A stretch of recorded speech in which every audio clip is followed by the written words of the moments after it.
आधुनिक विज्ञान कहता है कि इस अनंत ब्रह्मांड का कोई एक केंद्र जरूर है जहां से सब कुछ शुरू हुआ।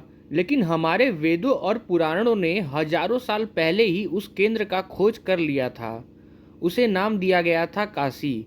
और उस केंद्र के ठीक बीचों बीच धड़कती है इस ब्रह्मांड की आत्मा, बाबा विश्वनाथ।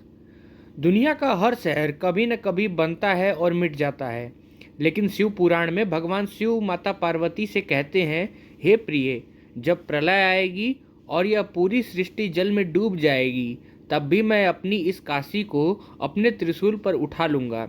इसलिए इसे अविमुक्त क्षेत्र कहा जाता है, यानी वो जगह जिसे शिव कभी नहीं छोड़ते। लेकिन विश्वनाथ जी का असली रहस्य क्या है? क्या यह सिर्फ सोने से मढ़ा हुआ एक मंदिर है, या यह कोई कॉस्मिक यंत्र है जो सीधे दूसरे डायमेंशन से जुड़ता है? आज हम ईंट और पत्थर से परे जाकर विश्वनाथ जी के उस रहस्य को समझेंगे जिसे विज्ञान आज तक डिकोड नहीं कर पाया है। विश्वनाथ जी का रहस्य समझने के लिए हमें उस समय में जाना होगा जब समय का जन्म भी नहीं हुआ था।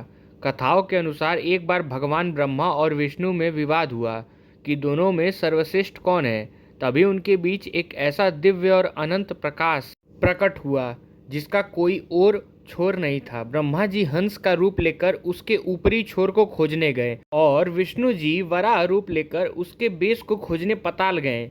हजारों युग बीत गए, लेकिन दोनों को उस प्रकाश का कोई अंत नहीं मिला।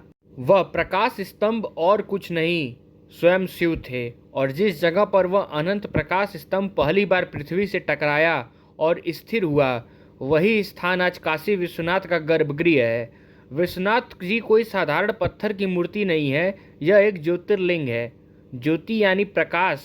आज भी जो लोग गहरे ध्यान यानी डीप मेडिटेशन में यहाँ बैठते हैं, उन्हें उस काले पत्थर के अंदर एक ऊर्जा का भंवर महसूस होता है। अगर आप काशी को सिर्फ एक गलियों का शहर समझते हैं तो आप बहुत बड़ी गलती कर रहे हैं। काशी वास्तव में पत्थरों से बना एक विशाल शहर है। अगर आप काशी का नक्शा देखें तो विश्वनाथ मंदिर बिल्कुल केंद्र में है और इसके चारों ओर 3 सर्कुलर परिक्रमा पथ हैं, अनंतग्रही, पचकोसी और 84 कोसी परिक्रमा। हार्वर्ड और कई विदेशी विश्वविद्यालयों के शोधकर्ताओं ने जब काशी की ज्योमेट्री का अध्ययन किया तो वह हैरान रह गए। पूरे शहर का डिजाइन और अन्य मंदिरों की दूरी बिल्कुल हमारे सौरमंडल और आकाश गंगाओं की तरह थी, और इसे पूरे कॉस्मिक यंत्र का मुख्य ट्रांसमीटर माना गया है।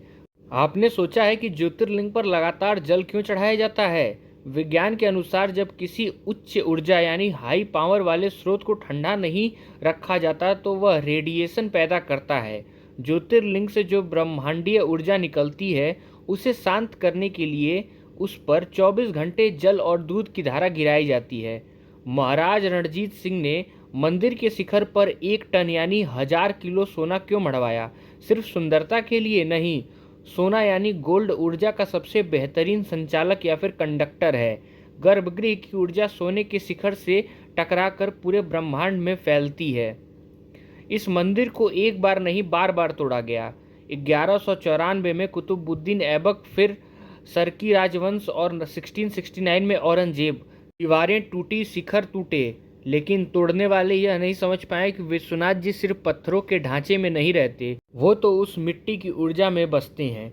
लेकिन आखिर ऐसा क्या है बाबा विश्वनाथ में कि मरने से ठीक पहले शिव खुद आकर इंसान के कान में एक रहस्यमयी तांत्रिक मंत्र फूंकते हैं? क्यों यहाँ मृत्यु कोई शोक नहीं बल्कि एक उत्सव माना जाता है? दुनिया में हर इंसान मौत से डरता है, लेकिन हमारी काशी की इन गलियों में मौत का जश्न मनाया जाता है। लोग यहाँ जीने नहीं मरने आते हैं।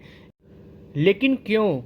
ऐसा क्या है बाबा विश्वनाथ की इस जमीन में जो शरीर छूटने के दर्द को मोक्ष के आनंद में बदल देता है? इसका जवाब छिपा है एक ऐसी गुप्त मंत्र में जिसे विज्ञान कभी नहीं डिकोड कर पाया। तांत्रिक मंत्र।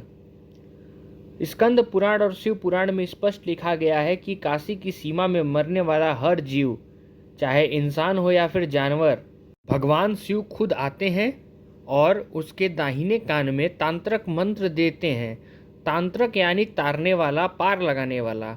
यह वो कॉस्मिक पासवर्ड है जो आत्मा को जन्म और मुक्ति के इस अंतिम लूप से बाहर निकाल देता है। विश्वनाथ जी सिर्फ एक मंदिर के देवता नहीं हैं, वे इस ब्रह्मांड के सबसे बड़े गुरु हैं जो मृत्यु के समय अंतिम दीक्षा देते हैं। विश्वनाथ जी की ऊर्जा को खत्म करने के लिए कई कोशिशें हुई।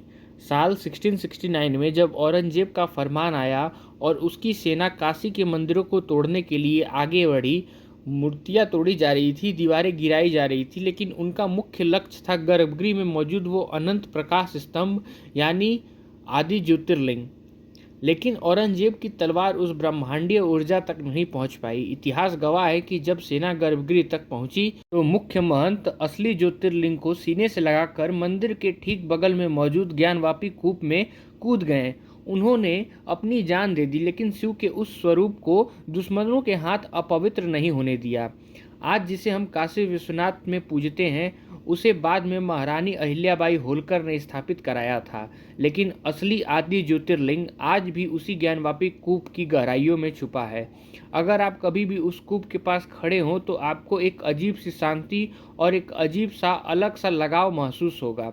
ज्ञानवापी कोई आम कुआं नहीं है। वेदों के अनुसार यहीं से शिव ने माता पार्वती को सृष्टि का पहला ज्ञान दिया था। यह वो जगह है जहाँ पानी के रूप में ज्ञान बहता है। काशी विश्वनाथ का असली रहस्य यह नहीं है कि इसे कितनी बार तोड़ा गया। असली रहस्य यह है कि हर बार पहले से ज़्यादा भव्य रूप में यह कैसे खड़ा हो गया। क्योंकि आप ईंट और पत्थर और सोने को तो नष्ट कर सकते हैं, लेकिन उस ब्रह्मांडीय ऊर्जा को कैसे मारेंगे जिसने इस पूरे ब्रह्मांड को रचा है। काशी विश्वनाथ कोई इमारत नहीं है, यह इंसान की अटूट आस्था है और शिव के अनंत प्रकाश का वो केंद्र है जिसे कोई काल, कोई प्रलय और कोई शासक नहीं मिटा सकता।